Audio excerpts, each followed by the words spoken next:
Hi everybody, it's P25 Hailfire, and today we have a very interesting test server. Pixonic is trying out a lot of new things in this test server. First of all, they have a new arc weapon, which functions a bit like a Zeus. It's really neat. And they also revamped what could possibly be the least used weapon in the game, the Noricum. But is it as wimpy now as it was before? Well, first let's take a look at this new arc weapon. I think the arc weapon looks really good on the Emerald Griffin, because the Emerald Griffin has those blue accents that match the arc weapon's colors perfectly, so I think it looks really good.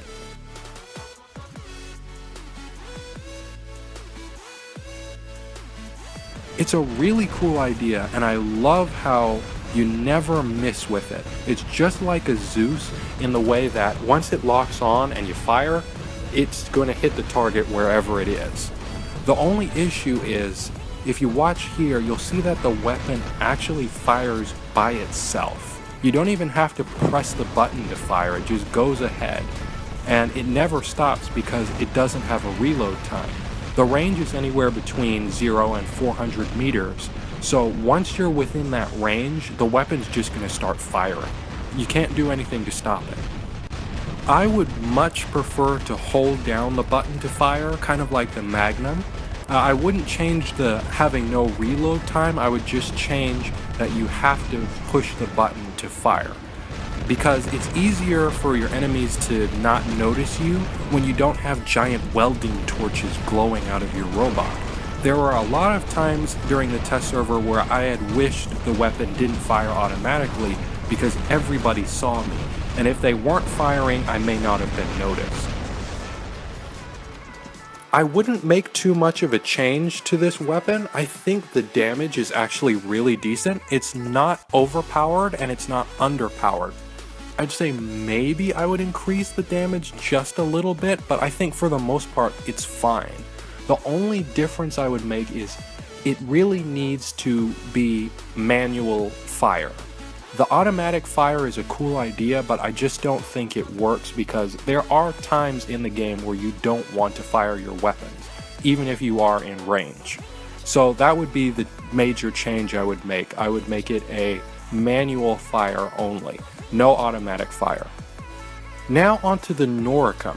I think my favorite color scheme for a robot to go with the Noricum is probably the Spartan pattern. It matches almost identically. The thing looks like it was made for Noricums with this color scheme. So I really like that one.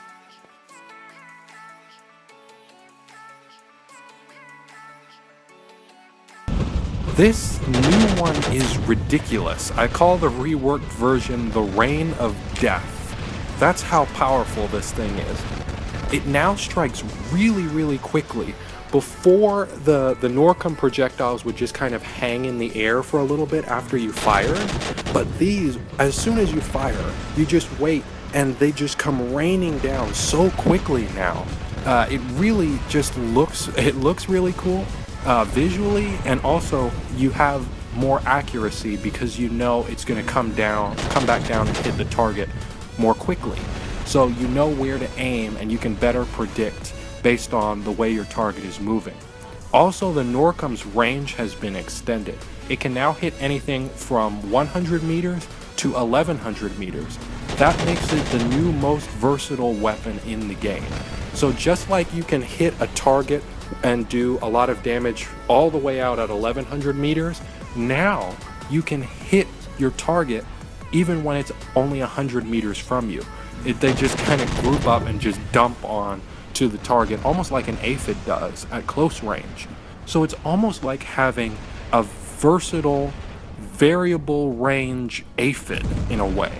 I also found that this thing drains energy shields so quickly. I tried targeting a few energy shields, mostly the Dash robot, the Mark II, and it took out more than half of the energy shield in one hit. That's kind of the damage that a Thunder would do in maybe 2 or 3 hits. So this thing does a great job of taking out energy shields. So if we still have a rise of energy shields, like Axollots or Leos, Ansels, or Carnages, or Fusions, I could definitely see the Noricum, if it comes out this way onto the live server, as being a really great counter. Also, the physical damage this thing does is insane. I was running a pattern with Noricums, and a teammate had one as well, and together we took out a Raijin in about a minute. We had a few teammates take a couple of shots at it, but we did most of the work on it, and in about a minute we had taken out one of the most heavily armored robots in the game.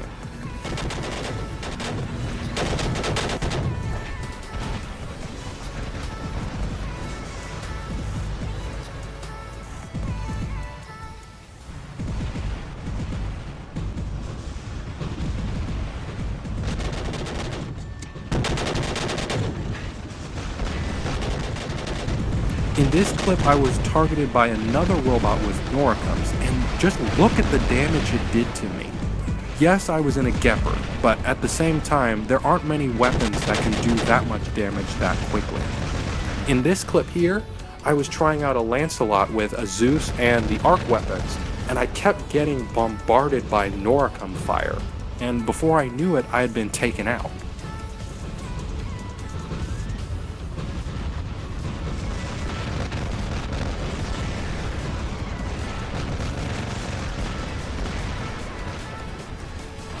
Now, if the Noricum hit the live server exactly like this, I would consider the pattern with Noricums a direct competitor to a Fury or a Natasha with Nashorns, Kangdais, or Trebuchets.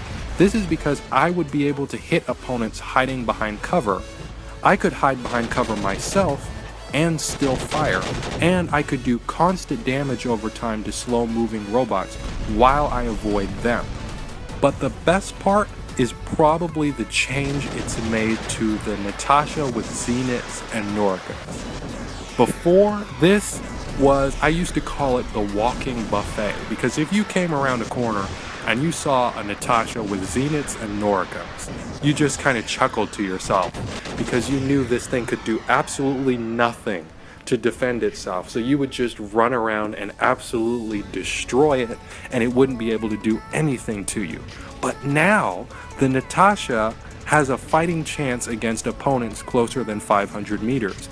With those Noricums having a different range, it can now do damage all the way down to 100 meters, so it can actually still defend itself pretty well. So if the Noricum hits the live server with this range alteration, we might see the end of the walking buffet.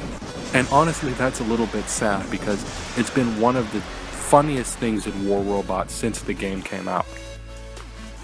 Now, the changes I would make with the Noricum, I really love the new range and the fire concentration. And I honestly wouldn't decrease the damage levels by too much. I'd probably lower it maybe by 5%, but what I would do is increase the price of the weapon significantly. I'd probably make it a cheaper gold weapon, maybe between 350 and 500 gold. That way, people would be a little more reluctant to buy a whole bunch of Noricums and camp, kind of like how they did in the test server this weekend. Because literally, the new Noricum is that good.